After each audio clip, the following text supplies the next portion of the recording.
And hello everyone, Richard Copperthwaite for Northwest Access TV, Channel 16. We're continuing with our pre-election coverage, the November 4th general election, not far away.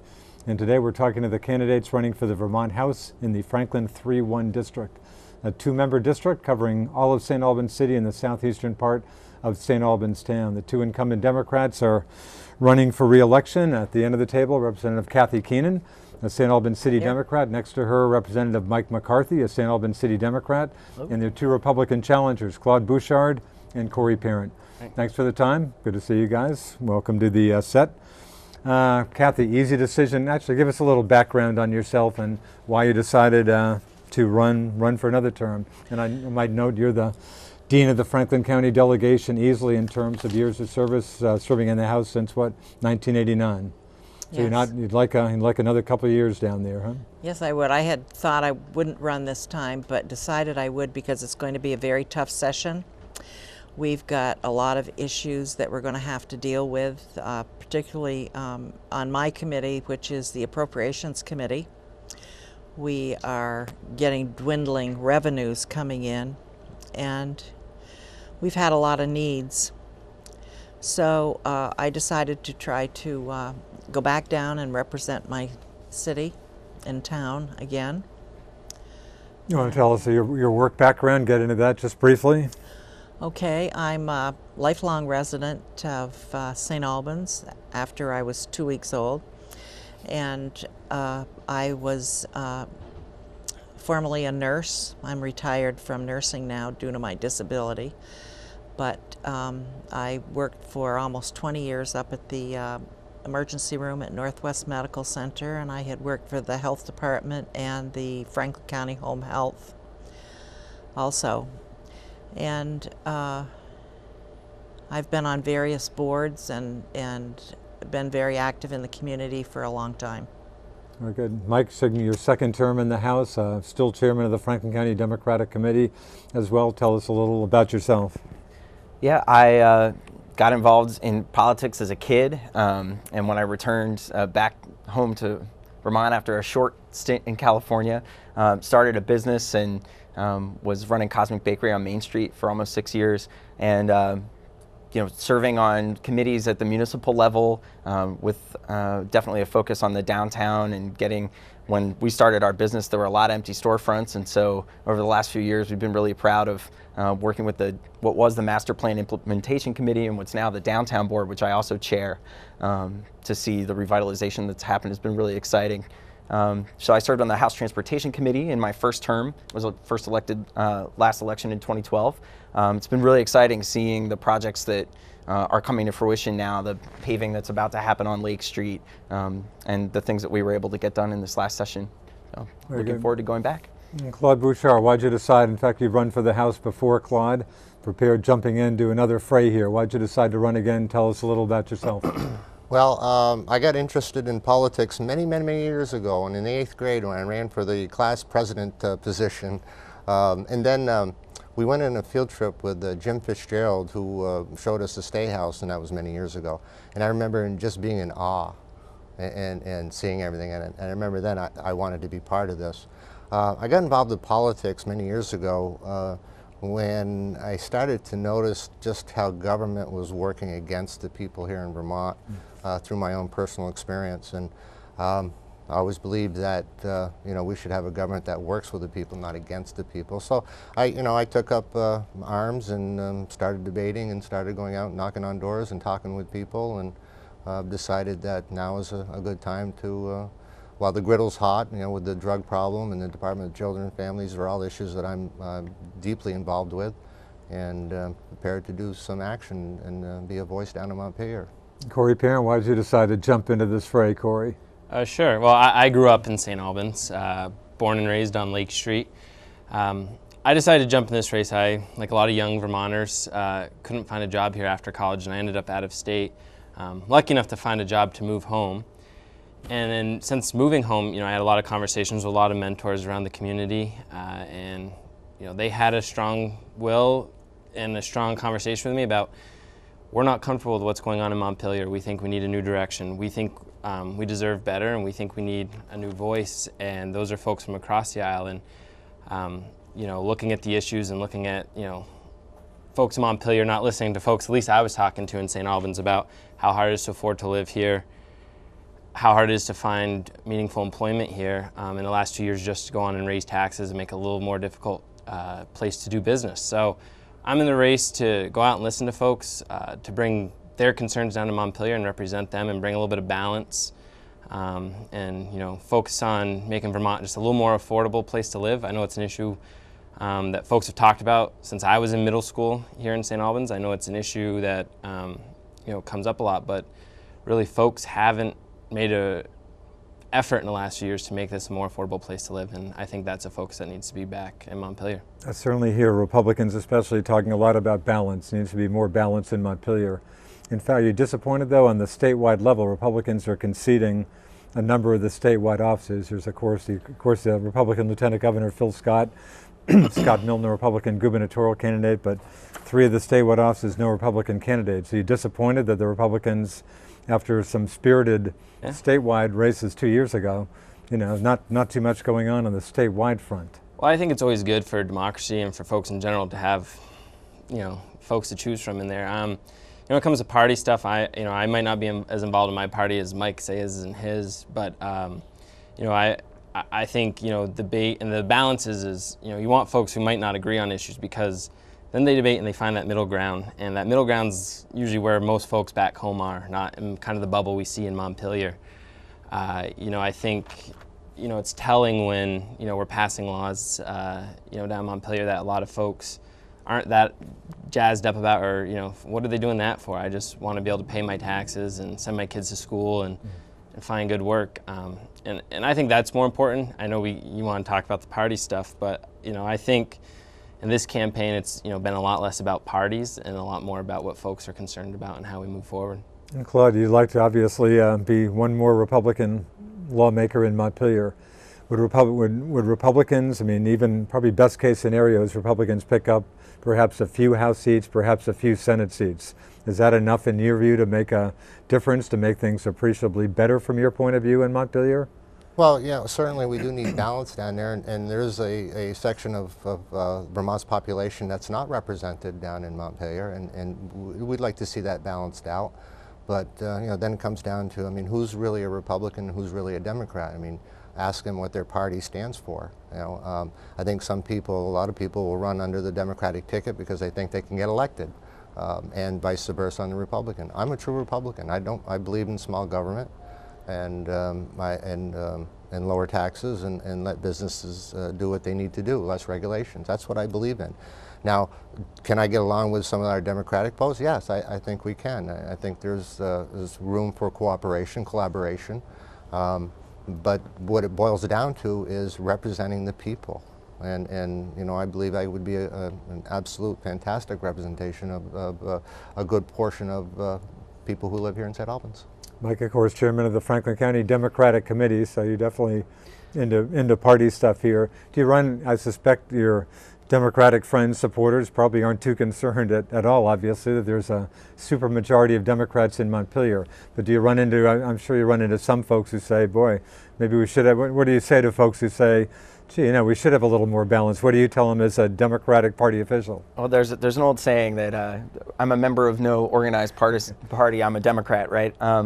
The caucus is really broad. It's a Big Ten, and maybe for some of the reasons that Claude mentioned. But I think what's really important about the parties is about having an organization of people who are somewhat like-minded that can pull together a block of votes in order to get things done.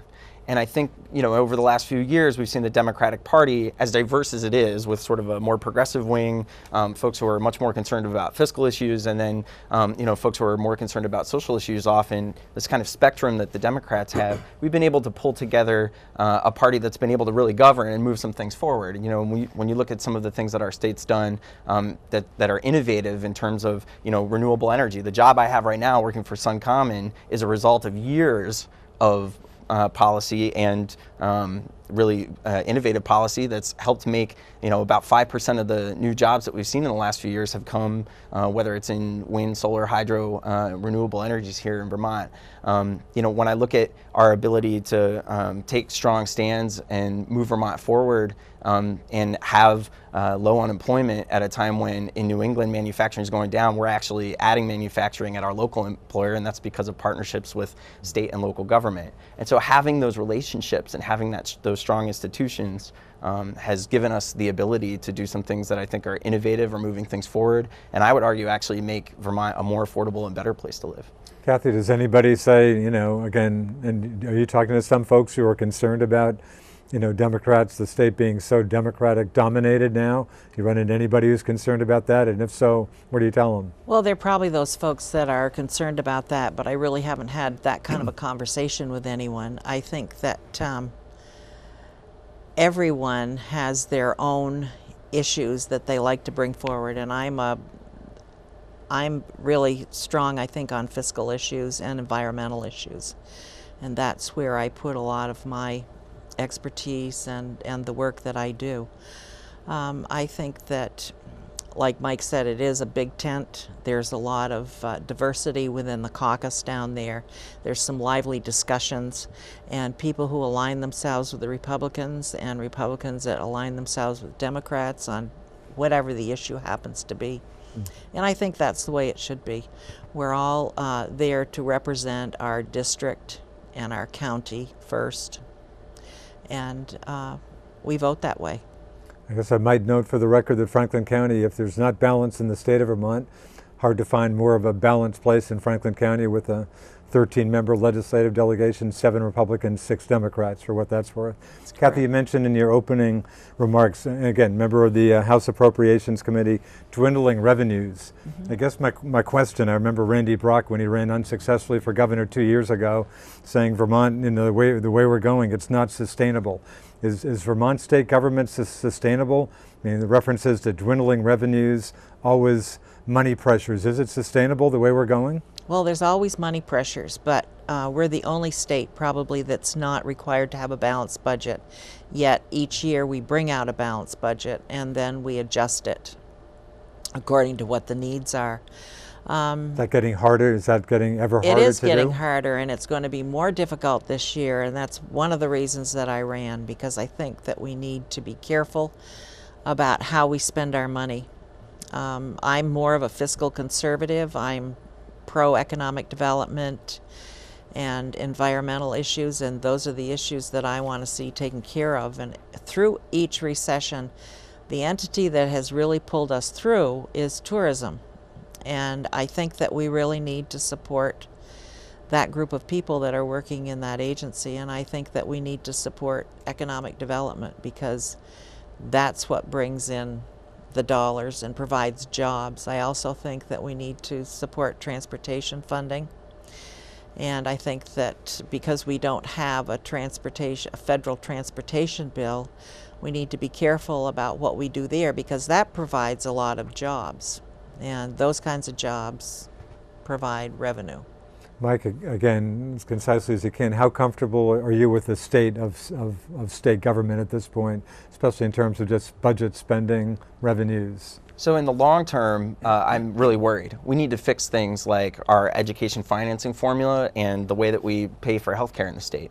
And the efforts right now, I think, to fix some of those things have been hobbled by federal policy, both in education and healthcare. And we in the state are actually doing things that are way ahead of what the feds are requiring us to do on both of those issues. So I'm actually cautiously optimistic about the future. In the short run, we have balanced budgets. We're seeing revenues actually increase. It's just that our needs, the demands of our agencies and of our people are growing faster than that. And so how do you fix that? Economic development is how you fix that. And when you look at what Kathy and I have been able to work with other folks from other parts of the state in order to do interesting and innovative financing in order to get projects built so that we can attract business, so that we can have business here that adds jobs and grows like we have done in the downtown and in our industrial parks here locally.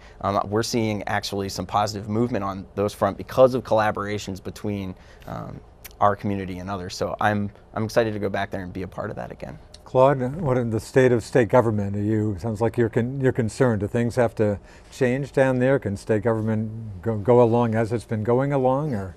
No, I don't believe it's sustainable. I believe the government's too big, and I think the number since Governor Shumlin's been in office that he's hired over 650 new employees. You know, it's just that the government is strangling small businesses. Now with the minimum wage going up to $10.10, I believe that that's going to hurt employment. In my own personal case, I mentor kids, young adults in my program. And you know, with workman's comp as expensive as it is, having these kids come in and work with me was hard enough. Now that I have to pay them a little bit more money, I can't do it anymore. So I think the first group of people that's going to get hurt with this minimum wage are people with disabilities, because you know, employers hire them hoping that they'll maintain the status quo as far as their pay goes. And when you get to where it's so expensive to hire people, you know, it hurts. It hurts. And I believe 2010, Vermont was the only state in the union that actually lost population. So, you know, yeah, we can have economic development by getting the government out of our pockets, and then let people do what they want to do, and let businesses come in and not be dictated as how they need to run their business, but let people run their business the way they want to. Corey, some thoughts on this issue? Yeah, absolutely. This is probably one of the biggest issues I've been fired up about this summer and spring. We're absolutely not on a sustainable path. It's not a political issue, it's a math problem. You just look at, we've grown state government by $1 billion in the last 6 years. That's an increase of almost 5% a year. The entire time the economy's been barely moving forward. You know, and you can kind of see the dichotomy in the comments here. You know, we've talked about, well, we got pressures on services that we need to provide Vermonters, yet we have this really low unemployment. Well, that doesn't usually make sense. If you have low unemployment, you don't need as many resources to help folks out. And I feel bad because we need to help those folks, because I think state governments let them down in moving our economy forward. When you talk incomes, those aren't growing. When you're talking, I think we're the only state in the United States of America that saw property values decline in the last year. Yet we're seeing property taxes increase, we're seeing gas tax increases, making it harder for folks to drive to work. Those things don't add up. You can't increase costs for people to live here, and then at the same time their incomes aren't growing by the same percentage. They can't handle it. And that's what I hear going door to door. That's what I hear talking to people. And that's what the conversation needs to be about. We need to focus on economic development. I agree wholeheartedly with Kathy that we need to focus on economic development, and I think it has to do with our environment as well. You know, we're looking at Lake Champlain. We've increased state government, again, by $1 billion over the last few years, and not a dime has gone into the lake. And that's not a new issue. So when you really look back, it's about priorities in state government. It's where's that increased spending gone? And again, I get back to why I'm in this race. We can do better. I think we deserve better. Governor Shumlin, Democratic Governor Peter Shumlin, running for re-election, a very strong backer of a single-payer health insurance system.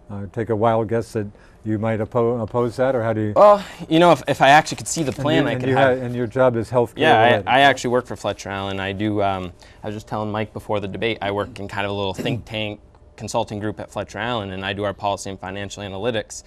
It's really hard to do policy and financial analytics when you don't know what the policy is going to look like, when you don't know how much it's going to cost, anything. But to be honest with you, I don't think single payer gets at the root of the problem we have in Vermont in increasing healthcare costs. I think we're on the frontier. I think the Affordable Care Act has actually put some good incentives to have healthcare organizations look to reduce costs, more in population management. That goes back to the Governor Douglas administration in Vermont with a blueprint for healthcare. And I think those are changes we're starting to see those cost curves bend. Yes, we need to make sure we do that, but you know, to get back at state government's growing at the same pace, if not higher, than healthcare over the last few years. So the argument of unsustainability is they're both unsustainable still. You know, if someone could show me what the single payer system would look like and I could look at the math, you know, I'd come up with a better answer. But on the forefront, I don't think we're going to see a single payer healthcare system. I don't think, you know, the governor, by statute and law, had to have it out 2 years ago, and we haven't seen it. He's promising to have it after this election. I'm willing to bet if I'm elected by the people of St. Albans and I'm here in 2 years from now, we'll be talking about what a single-payer healthcare system looks like still. Claude, single payer, what does that do for you? It does absolutely nothing for me. You know, I remember back when Howard Dean started all this. He's probably the biggest reasons why our healthcare costs have escalated to the extent that they are. What we've spent $65 million on this website that's non-functional. I personally feel, you know, let's take a step back. I remember, you know, you used to be able to go get a job and you'd be able to get health insurance through your employer, and it would hardly noticeable out of your paycheck. Well, that's not so today, and I believe we have less people who are uninsured than when we first started.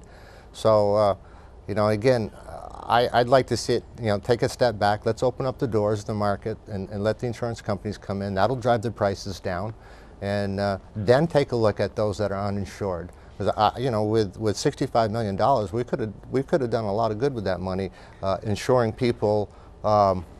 You know, who have no insurance. And there's a better way too. When you have a single majority down in Montpelier who are basically dictating everything, you need to bring other people in who have good ideas, and you know, and that's not what's happening. It's just one-sided show down there, and it needs to change. Mike, a lot of criticism. Governors run into problems. Are people beating up on them too much, or the legislature for that matter? Well, it's clear that the Affordable Care Act, it does a really good job of starting to bend the cost curve and the blueprint for health and continuing that. But what is really clear about what the problem is with the Affordable Care Act and what's led to the problem with the exchanges and Vermont Health Connect is that the enrollment's too complicated. You know, back when we started Medicare in the 60s, we enrolled 13 million people in just a few months on index cards because there was one question. Are you over 65? Are you an American citizen? Well, yeah, then you can enroll in this program. So single payer, the question isn't whether single payer is going to make it more affordable. It almost definitely certainly will. The question is, how do we replace the private dollars that we're all spending that are increasing at an unsustainable rate, far faster than the state budget, by the way. According to Blue Cross Blue Shield last week at a presentation that Kathy and I attended. We absolutely need to fix that and make it more affordable for Vermonters. I'm not going to vote for any kind of healthcare financing plan that's going to increase costs. The whole idea is that costs have been increasing unsustainably. But I will say that we've had a lot of success in healthcare reform in Vermont because we've got all of our kids covered. That was a Howard Dean era policy, Dr. Dinosaur, that has worked very well. And when I compare what I'd like to see a single payer system look like, I think of Medicare and I think of Dr. Dinosaur, and I look at these successful programs that are very popular, that we've managed very well, and I see this exchange and this transition that we've gone in the last year that's been bungled as a distraction from what we should really be doing. Kathy, is there a lot of problems? Can this be salvaged, or what's your feeling about this? I don't know if it can be salvaged. I'm thinking that it can. Because we have to do something. And the only time that we stop the upward escalation at a phenomenal rate in healthcare is when we're dealing with it. So I'm really ashamed of what's happened with the Health Connect. I think it's a terrible thing, and I think the plug should have been pulled a long time ago. There's some serious problems with it, but I am not voting for something that I think is unsustainable and won't work, and I'm sure that Michael won't either. And I don't think Corey would, or anybody else. So Claude, I think that we need some numbers. We need to know what's happening, and we do not have that information. And I've been waiting for it to come through in the budget for 3 years now, and I haven't seen it. Are you disappointed with the governor that the numbers have not been forthcoming yet? Is that? I'm disappointed with the people who are working with the governor more than the governor himself, because it's not him that's causing the problem. In fact, correct me if I'm wrong, even a Democratic lawmaker from Arlington is it pending litigation, trying to get some information from the governor about how this is going to be paid for, whatever? That's correct, and we were supposed to have those figures. They're supposed to be there in January, and if they're not, I think that it's going to be, I don't know, I think the rubber is going to hit the road. Whoever goes down there, whichever two of you, are you confident? Well, the folks who are there now, do you think you'll find where you get, are you confident you'll get some numbers this coming legislative session, Mike and Kathy? I think we're going to have the numbers, and I think if the numbers don't work, then we won't be going forward, because I think the governor's made that very clear that if it is not affordable, then we won't be going ahead with it. If I could, the question that you're asking right now is, if we see this package, are we going to vote on it up or down? Regardless of what the governor comes up with this package, we need to fix the rising cost of healthcare. That's right. And no one has presented a plan on how to do that. So the governor's committed to single payer because we've seen that work in other places when it's done right, but no one's seen a plan. And if people want to be critical of this process that we're going through, because it's not an up or down vote in January. I know that that's a better narrative and that's more exciting, and it would be so much easier to say, well, we're going to either see it and it's going to happen or it's not. We all need to be able to go to the doctor. We all need our kids to be able to afford to be able to go to the doctor eventually, right? So working on that problem is what we should be doing as lawmakers, not getting caught up in this binary, yes, it's going to happen in January, no, it's not. Conversation. Corey, Claude, and you want to jump into this? Yeah, a little bit? the Dr. Dinosaur, I was a direct benefactor of Howard Dean's changes in the healthcare plan. I was working for a company where if you wanted to, you could opt to take, instead of the health insurance, you could take a lump check. Well, when the legislature, I can't remember what year it was, they started limiting the number of insurance companies coming in. It was like overnight, your insurance policies that your employer was offering skyrocketed. And what I did and several others in that same company did, we opt not to take the insurance because the copay was so expensive, the coverage was so minimal that it wasn't worth it. It was cheaper to pay cash when you had to go to the doctors. And we put our kids on Dr. Dinosaurs, and we prayed that there was no catastrophe happening in our health. You know, so when you have, and I'm witnessing this with a lot of my friends and people that I work with, when you have less people paying into a system now, and you've got more who are benefiting from this system who are not paying in, obviously the costs are going to go up. So, you know, again, it's, you know, to me it was the Democratic Party, and through Howard Dean, they broke the system, and now they want to fix it.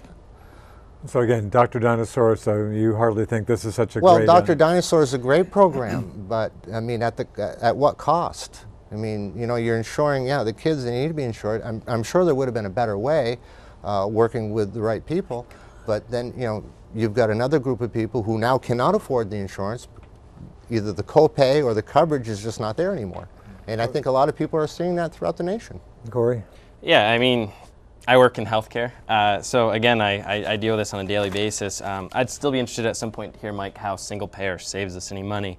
Really, the point in this, we're already seeing changes in the healthcare system. We're moving to per member per month payment models. We're moving to managed care. So like if you have a hip replacement, we'll get a bundled payment. The hospital will get one set fee to replace your hip. Those will allow insurance companies, those will allow healthcare organizations to better plan and understand those costs. Those have come already. That's how we're going to start to control costs. You know, we've got this big data revolution going on in healthcare. Again, this is where my head's in the weeds on a daily basis. When we understand that, we can change the way we provide care. We can change how efficiently we look at things, and I think that's the step forward with healthcare. The point I get to on healthcare is if we move to a single payer system in which the state runs it, these are the same folks that have been running state government for the last few years, that have grown state government at a faster rate than healthcare has grown. Costs have grown at the last few years. You know, I wouldn't trust the fox to guard the hen house, but that's exactly what they're asking us to do here. You know, they haven't managed state finances in a sustainable way for me to say, okay, I'm comfortable with you managing healthcare, and between the two of them taking over 40% of our economy. And managing those costs. They just haven't proved they haven't been able to do it. They like to vote for tax increases. They like to increase stuff, and you know that's what needs to change, and that's what people are looking for. Another tough issue, an issue that always gets a lot of attention, especially lately, Lake Champlain water quality issues. A very well-attended meeting in recent weeks at the Bayside Pavilion. Kathy, again, back to appropriations. The state, I guess, not awash in money.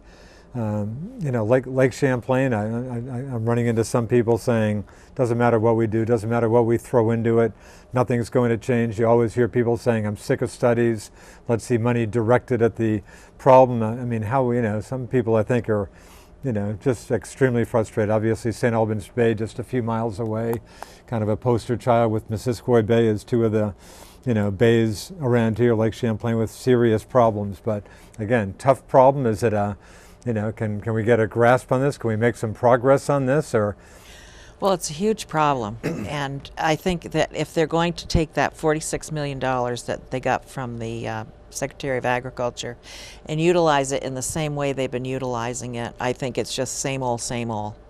I think that we need to put some money into enforcement. We need to put some money into people who have boots on the ground and are going to these farms and checking and seeing what's going on and helping these farmers deal with how they're going to handle their waste.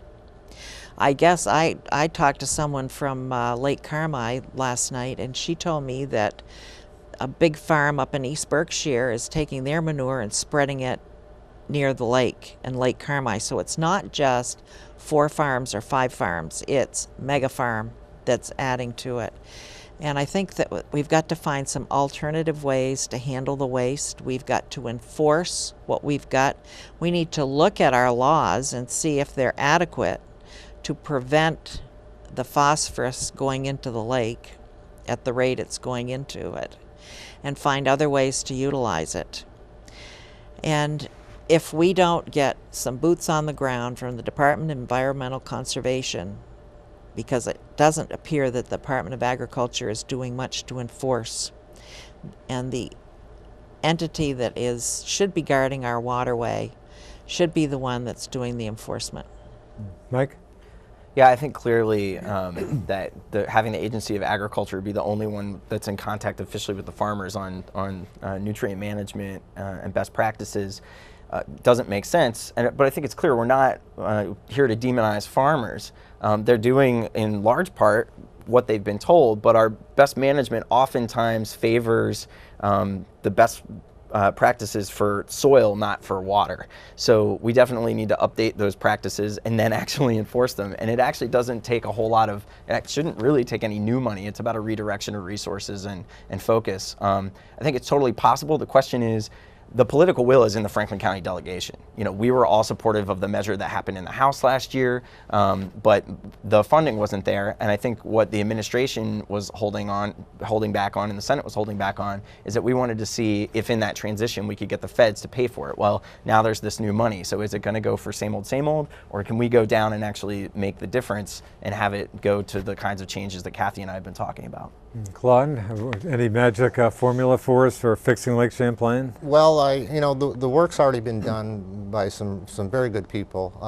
I've always said that our farmers are certainly the caretakers of our land, and they're only following the practices that our government has told them to practice. I think you'll find that the majority of farmers will be more than willing to work with any group of people as far as coming to clean the lake up. And again, it's a matter, of sometimes you have to get off your seat and get out and hit the road running and coordinate and get people together. Like I said, the work's already been done. It's out there. It's a matter of acting now, and we need to get our local government, our Vermont government, to act and to make this a priority.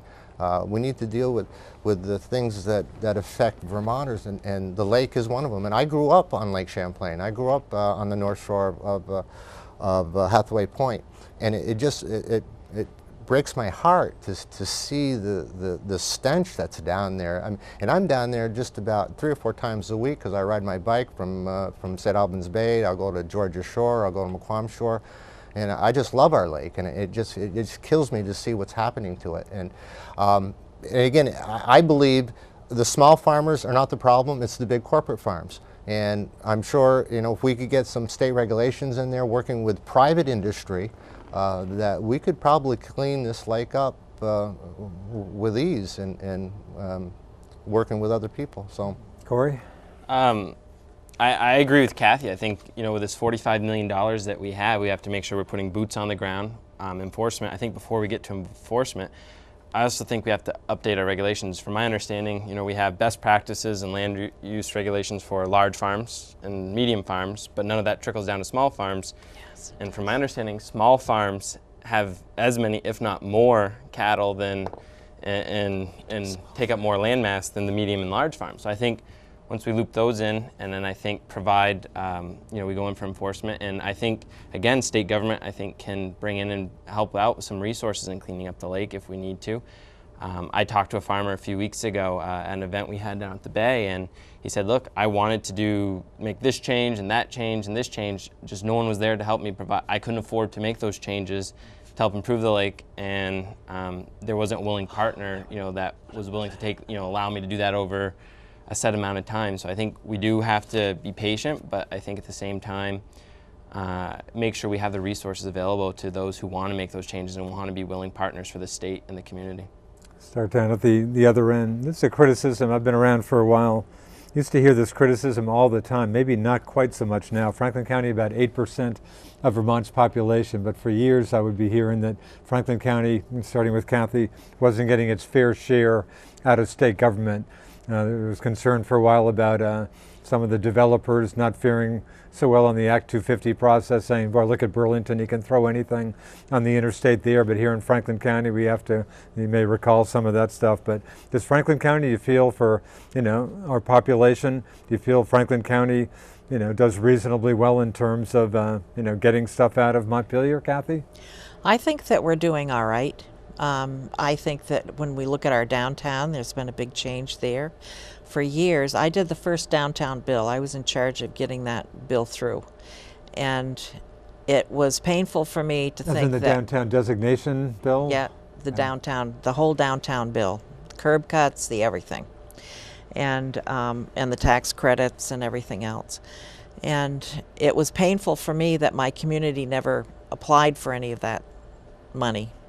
But anyway, we did get off the dime. We've applied. Our downtown looks tremendous. There's been a lot of money from the state that has come in here. We're involved in a TIF, which lets us, keep our education property tax at a certain level.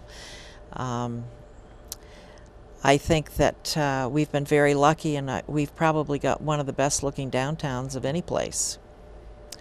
We have a lot of community spirit.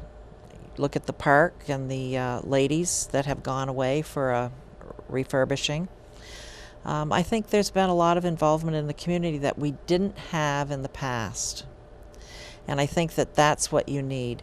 We do have a small population of legislators. When you look at Chittenden County, they have a big group of legislators that make things happen. Okay, obviously based on population. Right. And we don't have that. But I think that we're going forward. I think we're getting our paving done. We're getting a lot of stuff happening here. And I don't feel like that anymore. I think in the past... Did you used to feel like that? I think I felt that we didn't take advantage of some of the things that we could have taken advantage of.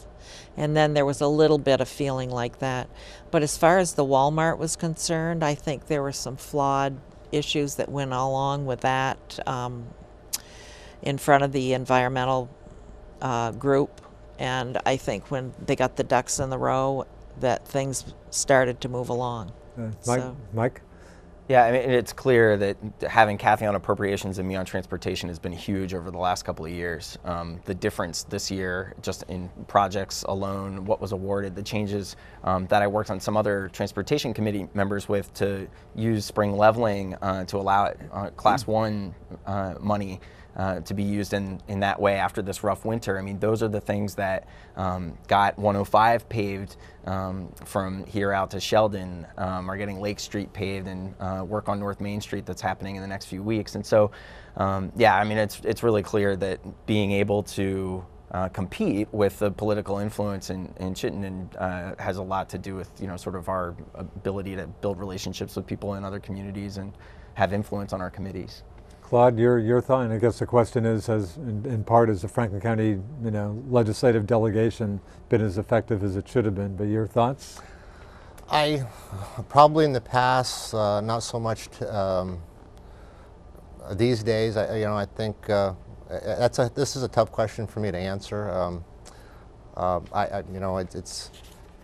I think St. Albans, Franklin County, as the last few years has done okay. I think we could do better as far as representation and getting some of the stuff that we need to get done here, especially in St. Albans. Some of the real issues that that need to be dealt with. But I mean, St. Albans actually is in pretty good shape. You know, Bill Chaffee, hats off to him with all the work that he's done with immigrations, and you know, we've got a lot of employment here in St. Albans. My knack is, you know, the less the government involvement, the better. And sometimes when we get these monies that come down, there are constraints that go along with it. And again, you know, I just think we're losing our individualities as communities, as small cities, and we're starting to look like the big picture of every community looking the same. I mean, St. Albans downtown looks great. They've done some great work with everything that's going on, but it does look a little bit like Burlington, and it seems like there's an entity out there that wants every little community in Vermont to be the same and you know, following the same guidelines. And again, I just believe that, you know, when you take away the individualities of the communities, it does more harm than good. Corey, how are we doing up here? I think St. Albans looks great. You know, I'm still waiting for the sidewalks to be paved though down on Lake Street where my parents are from.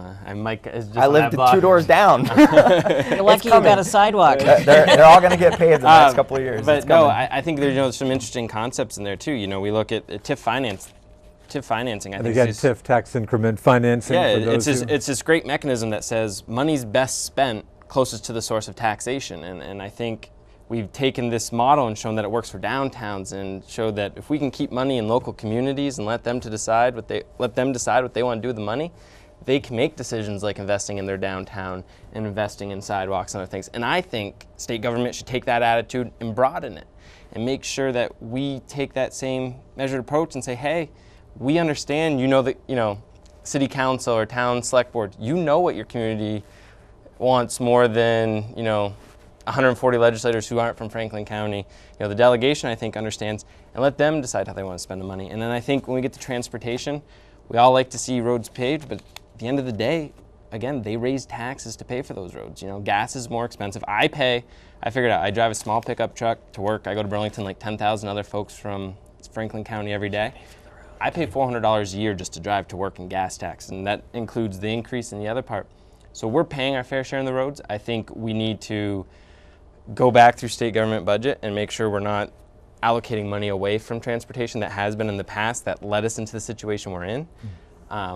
But you know, moving forward, I think you know, I think any of us would have fought for any of those things that, you know, to make St. Albans a better place, and I look forward to doing so if I'm lucky enough to represent my hometown in Montpelier. Speaking of the gas tax, gas hits just about everybody. I realize you folks weren't, yourself and Claude were not there then.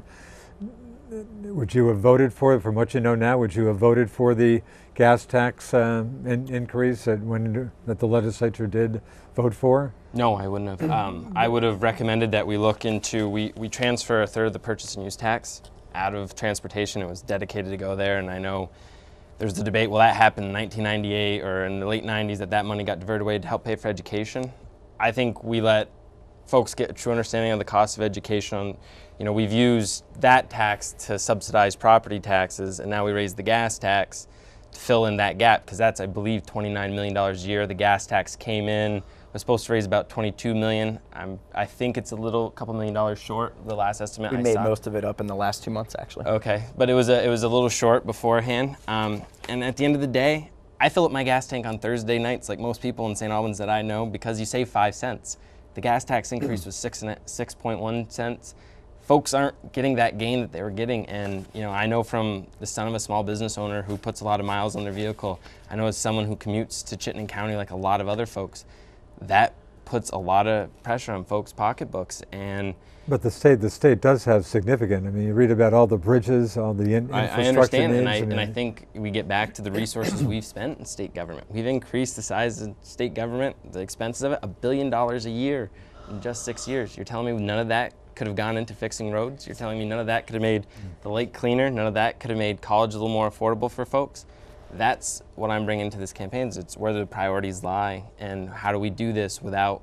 It's not hard to tell, you know, to raise taxes, because you're down in Montpelier and that's what, you know, the party line is, and it is. You know, we need to stop and say no. We need to make tough decisions and spend the resources we have. I can't go and make more money without getting a second job. You know, I have to live within my budget, and most folks have to too, and I think that attitude needs to go to state government. Claude, was there a better way to, I think pretty much everybody would say there's significant transportation needs out there, bridges, roads, whatever. Would there have been a better way in your view to have raised some more money to address those issues, or do we not need to raise that money? Or I realize you weren't in Montpelier. Yeah, well, there probably is better ways of raising money. One would be to reduce the size of government. But as far as the gas tax goes, because I ran a service station for 8 years. You know gas. And I know gas. And once I started seeing the gas prices go up, I used to sell roughly $4,000 worth of gas a week.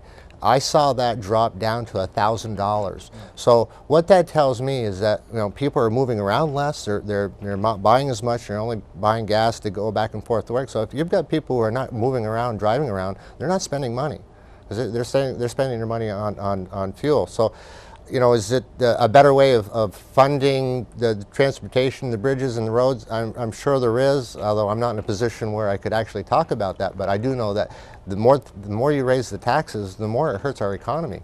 And let the people, I just feel, let the people spend the money.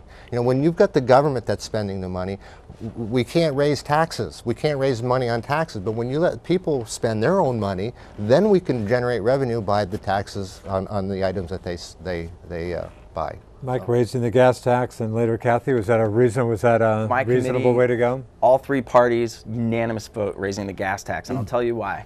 We're able, with that 6 cents, to leverage 3 times that much money in federal formula funds that come down to help us pave our roads and put those dollars, people to work, paving our roads, and making it safer and more affordable for us to get to the places that we need to go. I mean, I think dollar for dollar, there's no better place than we can spend money to help our economy move forward and actually save us money. And I'll tell you, Sam Young, who's my friend, he's a conservative Democrat in the Northeast Kingdom, when he gave his floor speech, when we voted on the gas tax, what he said was, you know, I have trouble voting for any tax increase, and all of us do. No one wants a tax increase. But I'd much rather pay a few cents more per gallon of gas than pay a few $100s to fix my car. And that logic is totally sound. And after long debate, it was very clear that it made way more sense for Vermonters' pocketbooks to raise the gas tax a few cents a gallon than to forego federal dollars and to not get our roads and bridges worked on. So I'm very proud of what we did with the gas tax. Kathy?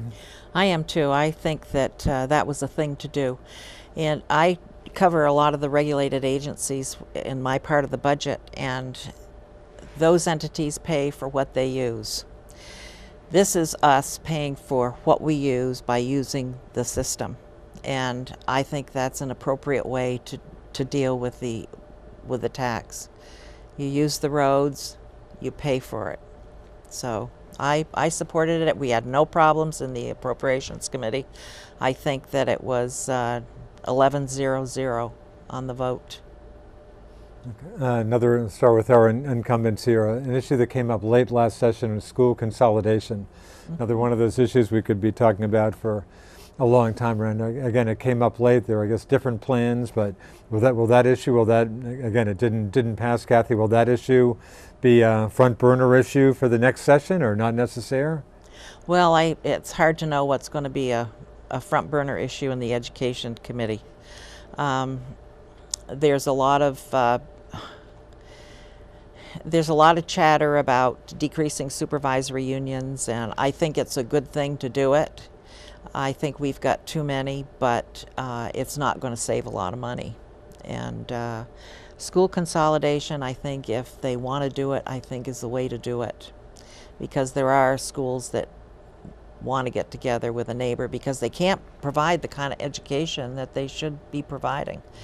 And I think there was a case where they had a valedictorian in one of the small schools that could not get into UVM and use their Green and Gold scholarship because they didn't have the background to be able to use it. They hadn't had the required courses or anything else. So when we're facing an issue like that person was facing, I think we really need to think about what we're doing. And I think those school boards need to think about what they're doing, providing education. You voted for the school consolidation plan that came up for a vote, or did not? I'm trying to think if it came, I think it did come up for a vote, and I think I did vote for it. But I think it was a voluntary consolidation. It wasn't the original, wasn't it a watered down, pretty kind of a watered down Oh, it's a lot plan? of watered down education stuff that came up right at the very end. The timing didn't seem, Mike, some, again, will the that issue? bill- A lot of time to chew it. It'll definitely continue to come up, but I think really it needs to come up not as a question of should we consolidate or not consolidate. By the way, I supported H83, and it was a phased-in process by which we got rid of some bad incentives that we have right now for schools to actually stay really small in order to encourage consolidation where it's appropriate. But it needs to happen against the backdrop of fixing our funding formula, which has gotten unfair and punitive for a certain subsection of property owners. And also, we can get better quality for less money if we change not only governance, but also we need to fight back against the federal mandates that are just choking our schools. They're choking creativity and innovation. We've got, by any reasonable measure, the best schools in the country in Vermont. And yet, because of the way that the federal incentives and disincentives work under the No Child Left Behind Act, which is a joke, we end up punishing schools that are doing great work. And so I think that we have great opportunities in Vermont to blaze new trails, and Kathy and I both supported that phased-in consolidation bill, but this is going to have to be financing needs to be linked into how we get to quality, and those two things need to happen together, because without one, you can't have the other. Claude, of course, you're a former St. Albans City School Commissioner. Again, you hear it all the time, Vermont's declining student enrollment, but school budgets keep going up, albeit by, it seems most of the time seemingly pretty small increases. But school consolidation, fewer supers, is that I don't really believe in consolidation. Again, I believe in our individualities. I mean, if you have a city like St. Albans who have people who are willing to run and be on the school boards and put their time and effort not only into the school boards but into the city council and everything else, then you have government that comes in and says, no, we're going to take part of what you're doing and we're going to give it to another community that's not doing as much work or, that you're doing in St. Albans. When I was on the city school board, I really refused to be part of the supervisory union because I was elected by the people of St. Albans to be on the school board, not by Fairfield, not by Bakersfield, and I really didn't see a need of attending meetings with other school members from other communities. St. Albans is what I wanted to deal with. So, and again, school choice. If we had school choice, we'd get away from the valedictorian not being able to get the education that he or she wants. They'd be able to choose the school of their choice. You put a little competition in there, you'd be surprised at what happens, Good schools will flourish and some schools will not. Then you take what the good schools are doing and try to, persuade other schools that are doing as well to see what they're doing. But we need our individuality, and we can do that by school choice. Corey, other ways? Can we reduce education increases? Or the education's a unique problem when you look at it, because we pay the second or third most in the country on a per student ratio, yet our teachers at best are paid 28th in the country when you rank them against other states. Folks don't mind spending for education. My parents always taught me education was how you move forward in life and you progress. Each generation, education is very important. Yet when the money's doesn't seem to be going into the classroom, I think is where people get concerned. Whether we're talking supervisory union consolidation or school consolidation, we've got to find the areas that have, Kathy alluded to the point where, we shouldn't make a change just to make a change if it's not going to save us meaningful dollars. We have to look for where the meaningful dollars are being spent. How do we reduce those costs? And in doing so, how do we, improve the quality? I think, we can talk about having the best schools in the country, and we have great schools. I don't complain about going to city school one bit or BFA. I've worked for, some of the best companies in the world with education from schools in this community, and I think, those are great, and some of the teachers in this community are the best teachers we had, but we also have to have a fair shake to them and let taxpayers know all the costs of education. We don't currently include teacher pension obligations in those costs, and that's been running as a shortfall, and we have to fix that. So I think as an education as a whole, we need to show, okay, this is the education package, this is how we tend to finance it. I think we need finance reform because the property tax, I'm talking to folks on Pearl Street and Elm Street and all over the community just saying, my taxes went up $200 this year, on top of going up $200 last year. I can't afford that. In the last weekend alone, going door to door, I ran across 2 people who I knocked on their door in June. We were putting their homes for sale because they couldn't afford to live here. And now when I was going to see them again, their homes had sold and they're going to be in Florida by election day, which helps those who don't want to keep costs down. But those of us working to keep those costs down, I think, that's where we get it. And I think it's a holistic approach to get to there. Kathy, you want to jump into that, or Well, I think there's, we're down to about 5 minutes, folks. Also, well, we've been, we're down to two minutes. oh, 1 minute. Looks like we're We're almost out of looking time. at decreased revenues of things that support education, like the sales tax and the lottery and things like that. But we have been spending more and more and more on education from the state budget, from the general fund. And next year it's projected that we're going to be up at about 303 billion, or 303 million in what we're sending back. But the grand list is decreasing.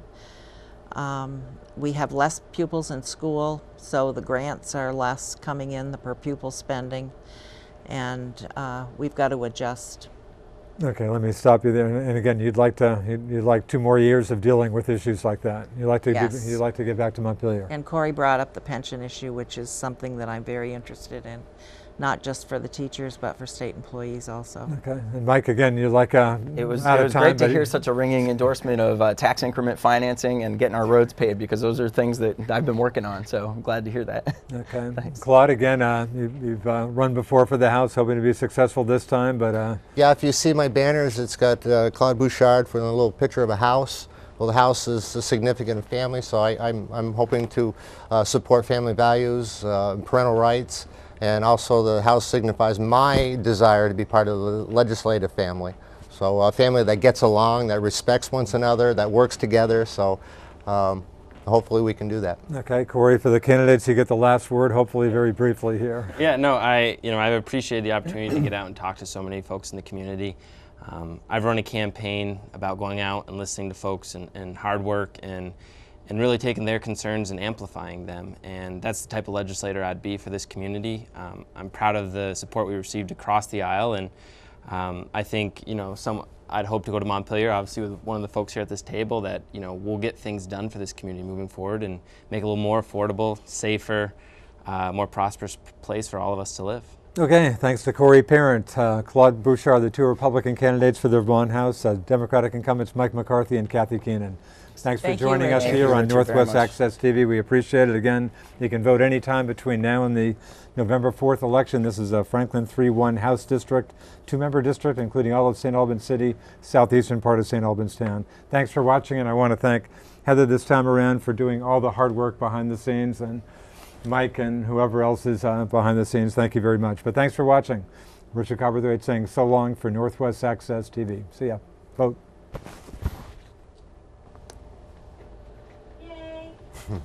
Good job.